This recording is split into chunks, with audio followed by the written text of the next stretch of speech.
এবার সন্দেশখালীর দিকে নজর রাখবো, কারণ অশান্তি রুখতে সন্দেশখালীতে 144 ধারা জারি করা হয়েছে প্রশাসনের তরফে। গতকাল রাত থেকেই 144 ধারা মোতায়েন, প্রচুর পুলিশ মোতায়েন করা হয়েছে।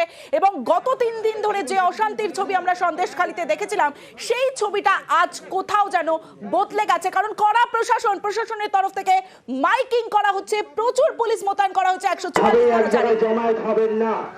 সন্দেশখালী থানার পক্ষ থেকে বিশেষভাবে সর্বসাধারণের উদ্দেশ্যে জানানো হচ্ছে, বিশেষভাবে জানাচ্ছি যে সন্দেশখালী থানার পক্ষ থেকে সর্বসাধারণের উদ্দেশ্যে বিশেষভাবে জানানো হচ্ছে যে 144 ধারা জারি করা হয়েছে।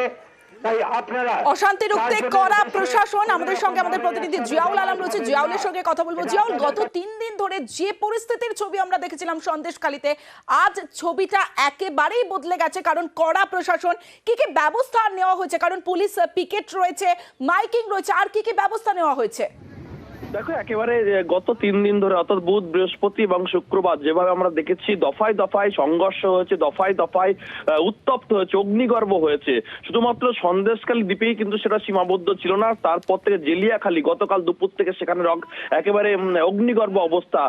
যে এলাকার মানুষেরা স্পষ্ট দাবি যে শিবুপ্রসাদ অর্থাৎ এই শেখ শাহজাহান ঘনিষ্ঠ শিবপ্রসাদকে তাকে গ্রেপ্তার করতে হবে। তার কারণ দীর্ঘদিন ধরে মানুষকে বঞ্চিত করেছে বা জমির খাজনা দেননি, জোর করে জমি কেড়ে নেওয়া হয়েছে, একাধিক অভিযোগ ছিল। ফলে তারপরে তার পোল্ট্রি ফার্মে আগুন ধরিয়ে দেয়, বাড়িতে আগুন ধরিয়ে দেয়, ভাঙচুর করে।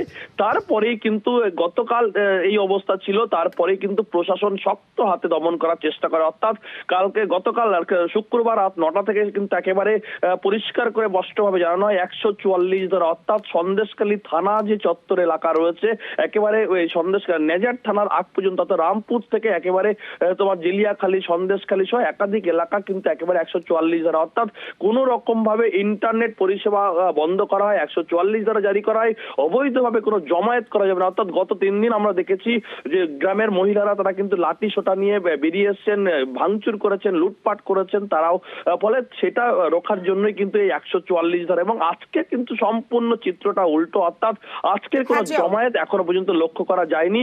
এবং জমায়েত হলেই পুলিশের মাইকিং করা হচ্ছে, আইনত ব্যবস্থা নেওয়া হবে। কড়া প্রশাসন বলাই চলে, কারণ সকালেও আমরা দেখেছিলাম পুলিশের উচ্চপদস্থ আধিকারিকরা ঘটনাস্থলে যান এবং সেখানে ডিআইজি বারাসাত তিনি সতর্ক করে দিয়েছিলেন যে কেউ গন্ডগোল করলে কপালে কষ্ট আছে। এই যে গন্ডগোলে যে দুষ্কৃতীরা করছে তার জন্য অনেক সখ্ত স্টেপ নেওয়া হচ্ছে, অনেক ফোর্স রাখা হয়েছে, অনেক সিনিয়র অফিসার এসছে। কালকে একজনকে অ্যারেস্ট করা হয়েছে। আমরা কোনো আর গন্ডগোল করতে দেব না। আজকে মাধ্যমিক পরীক্ষা আছে, মাধ্যমিক পরীক্ষার্থীদেরকে যেহেতু সাহায্য লাগবে আমরা করব। পুরো এলাকায় 144 করা হয়েছে। এখন যদি কোনো ঝামেলা করে ইন্টারনেটও বন্ধ করা হয়েছে। তো কোনো লোক গন্ডগোলে যাবেন না, কোনো ঝামেলা করবেন না, আদারওয়াইজ খুব কপালে কষ্ট আছে। সন্দেশখালীতে কড়া প্রশাসন, সকাল থেকে যে মাইকিং এর ছবি আপনাদের দেখাচ্ছি, প্রচুর পুলিশ মোতায়েন করা হয়েছে। ঘটনাস্থলে যান ডিজি এসিআরবি সিদ্ধিনাথ গুপ্তা, ডিআইজি বারাসাত সুমিত কুমার তিনিও যান। চলছে টহলদারি, শুধু তাই নয় ড্রোনের মাধ্যমেও নজরদারি করা হচ্ছে। আর এই নিয়ে আরো জানাবে আমাদের সঙ্গে আমাদের প্রতিনিধি অনুপ চক্রবর্তী রয়েছে, অনুপের সঙ্গে কথা বলবো। অনুপ, বলাই চলে যে সন্দেশখালী নিয়ে কড়া প্রশাসন, কারণ একাধিক পদক্ষেপ প্রশাসনের তরফে।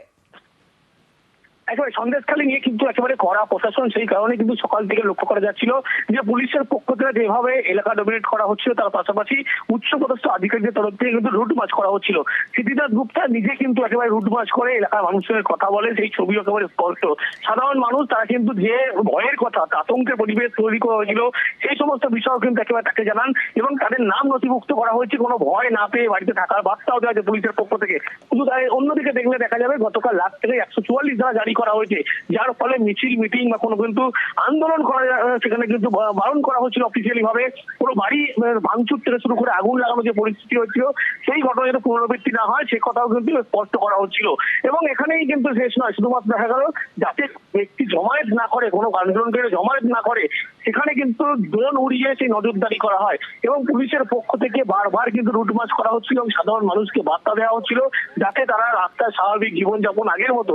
এবং দেখা গেল সকালের পরে বিকালে যে ছবি স্বাভাবিক ছন্দে কিন্তু সন্দেশখালী ফিরতে শুরু করেছে, সেই কারণে কিন্তু দোকানপাট খুলতে শুরু করেছে এবং পুলিশের পক্ষ থেকে বলা হচ্ছে 14 জনকে এই ঘটনায় গ্রেপ্তার করা হয়েছে।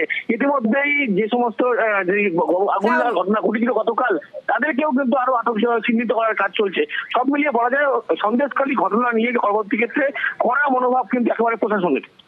বেশ।